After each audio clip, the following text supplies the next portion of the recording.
ayaa socdaalkooda waxay ku soo kala bixiyeen qaar ka mid ah dawladaha caalamka.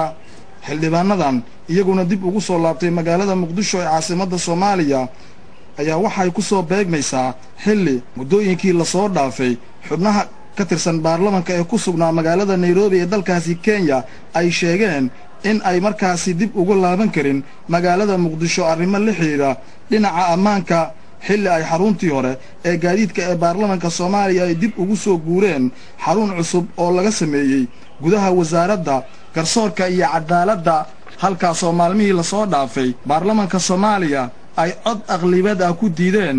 heshiis isfahan ah oo dhexmaray xukuumadaha Kenya iyo Soomaaliya oo ku aadanaa dhinaca badaha. hase ahaatee safarkan markii ay ka soo degeen garoonka diyaaradaha ee Aadan Cadde Airport ee magaalada Muqdisho, xubnahani ka tirsanaa golaha wasiirada iyo baarlamaanka ayaa halkaasi waxaa amnigooda sugayay ama ka soo galbiyey ciidamada nabad ilaalinta ee Midowga Afrika, kuwaas oo iyagu geeyay xarunta madaxtooyada ee magaalada Muqdisho.